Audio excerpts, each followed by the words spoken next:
Since the Larkspur Caprice Darkgate, none of the Tumbra had given them any trouble. Keyes didn't know whether that was because after 2 decades of using Darkgates, he was known to most Tumbra, or simply because they'd heard what he'd done to the one in charge of Larkspur Caprice, and had decided impeding him wasn't worth the trouble. Maybe they simply haven't received orders to stop me. Whatever the reason, his luck seemed to be holding when it came to outpacing any pursuing UHF ships. Keyes had the advantage of long experience navigating the Darkgate system. He knew the best routes, as well as best practices for entering each system prepared for anything. In the meantime, other UHF captains had grown accustomed to travel by wormholes they could open to anywhere they wanted. Keyes' method ate up more fuel, which was one of the reasons he'd had to fight so hard to prevent the Providence from getting decommissioned. But he'd managed it, and now he found himself well-versed in what had suddenly become the dominant mode of travel, unlike every other UHF captain. His sensor operator's voice cut into his thoughts. "Sir, you said our Tumbran operates the Quince Fennel Darkgate, did you?"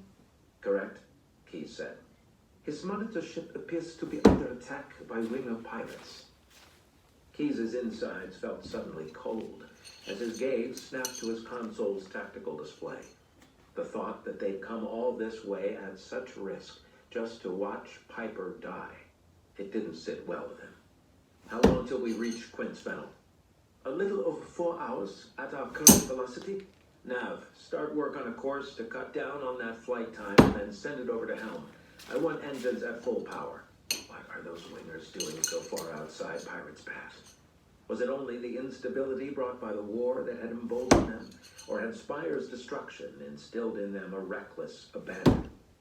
"Sir," Arsenyev said, "should I work with Nav on a course to download into a Banshee or 3? "No. Nothing we launch will reach them in time to have a meaningful effect on the situation's outcome." Keyes drummed his fingers on his chair's armrest once. There's not much of value to Pirate aboard monitor ships. They're made that way intentionally, so Piper must have refused to let the wingers through the Darkgate. That's the only reason for them to bother him. "We could send Piper a transmission telling him to let them through."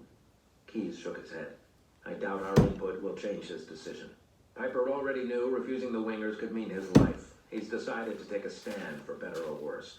I do like the idea of sending a transmission, though. Comms, contact Blackwing and tell him to come to the CIC double time." 10 minutes later, the former pirate captain stood at attention in front of Keyes. Blackwing saluted.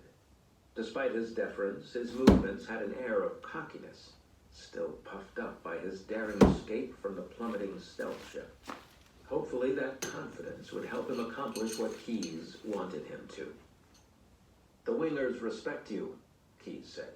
"All of the wingers, but the pirates especially." "I suppose that's true," Blackwing said. So modest. "I need you to talk some sense into these pirates. Tell them you know they're hurting after the loss of Spire. But they're being selfish. They may have perceived their piracy as helpful to their species at some point, but no such argument can be made anymore. They're not helping anything by attacking a defenseless Tumbran." "Okay, Captain. I'll try." "We don't have time for multiple takes, so get it right." Keyes glanced at his comms officer. "I want a close-up of Blackwing's face during the entire video message. Make sure none of us humans make it into the shot." "Yes, sir. Recording." Keyes nodded at Blackwing, who faced the view screen, above which the camera's circular black eye gleamed. "Brothers and sisters," he said, pausing to clack his beak. Hope is not lost. Hope is never lost. It's only ever discarded by those unable to spot it in the dimness." Oh God, this is a disaster. "I'm not a great speaker," the winger said, and now his screechy voice seemed to gain a little more confidence. "I'm not a politician to fill your head with empty words. But I have always fought for our species. Woo! Everything I've done, wingers, have been in my thoughts. I ask you, what's in your thoughts now? Yes, Spire has been destroyed. Yes, the Finns are gone. But we are not. Keyes shifted in his seat. Okay, getting a bit better. Blackwing spread his wings so that the tips moved off screen, one of them nearly batting Ensign Werner in the face. What would the Finns counsel us to do if they could? Would they tell us to lash out across the galaxy, helping no one but ourselves? Or would they tell us to take up arms for what we have left? We will never forget the Finns, and yes, they will be avenged. But it does not have to mean casting ourselves into the jaws of fate. Back in the Bastion sector, there are fledglings in danger from the Gok. Our colonies are under threat. But you can help restore order. Go back to them. Use your stealth to launch attacks the enemy will never see coming. And seek out other pirates who can help you do the same. The Wingers can live on to do good in the galaxy. We can use our strengths to restore balance and justice. Or we can use them to harm the defenseless and bring shame to our species forever. It's your call. Blackwing lowered his wings, and Keyes motioned for the comms officer to stop the video. The Winger's head winked toward Keyes. How did I do? That actually wasn't bad, Blackwing. Dismissed. Blackwing saluted again and left the CIC. And now we wait. Traveling at the speed of light, the recording would take a few minutes to reach its recipients. The Wingers are attempting to board the monitor ship, sir, Werner said. Acknowledged. The Providence sailed through space, her engines straining. Nav had managed to reduce the time it would take to reach the Dark Gate down to less than 2 hours. Nearly an hour into their journey, his helmsman informed him that they'd need to start decelerating soon in order to avoid shooting past their target. Give it another few minutes, Keyes said. If the Wingers continued their attack, he intended to launch a salvo of Ocarium-boosted kinetic impactors before deceleration.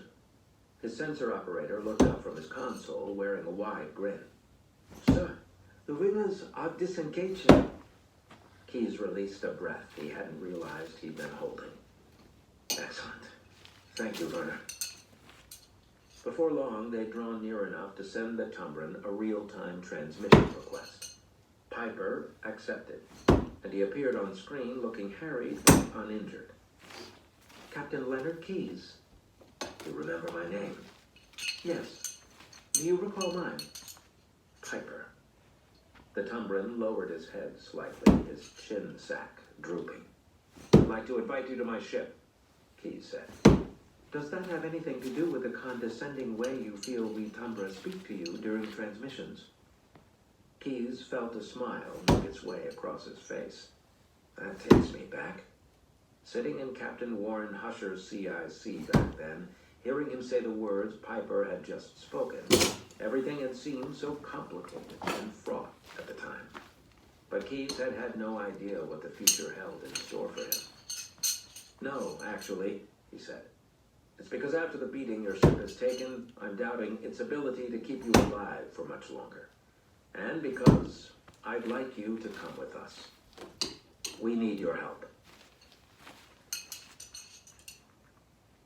Chapter 26. Also a Cretan. Captain Keyes seemed lost in thought while they waited for the Tumbran to join them in the conference room.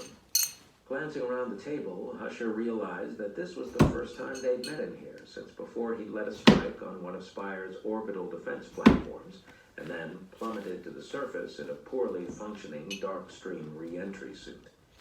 It was also the first time the officers of the Providence had held a proper meeting with Sandy Bernard.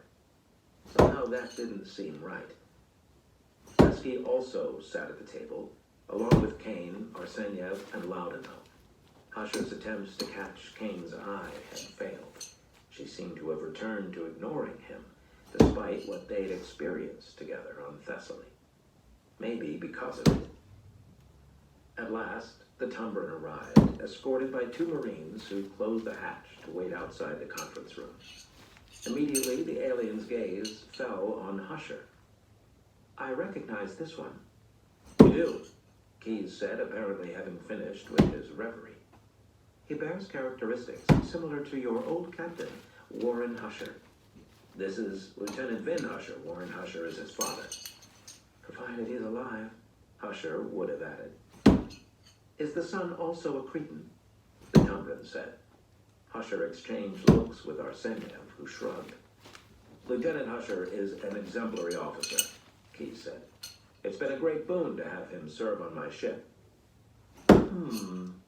Piper said, waddling around the table, his sallow, gray skin shifting around his body. I suppose I'll just take a seat, since you obviously aren't going to offer me one. Typical. He pulled himself onto the chair, and when he sat, his oblong head barely cleared the table's edge. Seemingly undeterred, Piper studied the assembled officers one by one. What sort of help do you think you need? At the head of the table, Keyes leaned forward toward the alien. We hoped you could help us tap into the Tumbran network.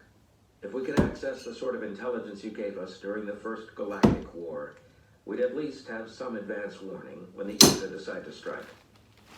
You discuss our old arrangement openly with your crew? These are trusted officers. But regardless, the time for secrecy is long past. No offense, but this is no longer about the Tumbra's theories for balancing galactic power. It's about the survival of life in the galaxy. I see. So, humanity is on the precipice of extinction, and you turn to a Tumbran. Should I be flattered that you sought my help over that of the children? We no longer trust the Kaith, Keyes said. The Ixan prophecies predicted they would betray us, and indeed they did. They gave us the coordinates to find Okram, who they described as an old friend, and then Okram went on to destroy half of the human fleet. Interesting, Piper said. The prophecies. Yes, they have a disturbing way of coming true.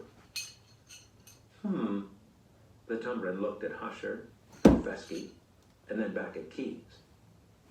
Have you considered that the children may not have known Okram would do what he did? The Kaith's behavior seems fairly incriminating all around, Husher put in. Let me ask it another way. Have you considered that the prophecies may not be intended as an accurate forecast of the future, but as a tool to deceive and intimidate you? The tool may look a lot like such a forecast, but that may not be its actual purpose. After all, if the prophecies really do provide a reliable map to the future, why would the Ixa ever give it to their enemy? A silence fell over the conference room as they digested Piper's words. At last, Keyes spoke. That's a very interesting way of looking at it. I should think. Piper slowly raised its thin-fingered hands to touch its cheeks, as Tumbra sometimes did. Husher wasn't sure what that gesture signified. I will attempt to restore your access to our knowledge. That's about 100. There's a fair chance I'll be able to do so.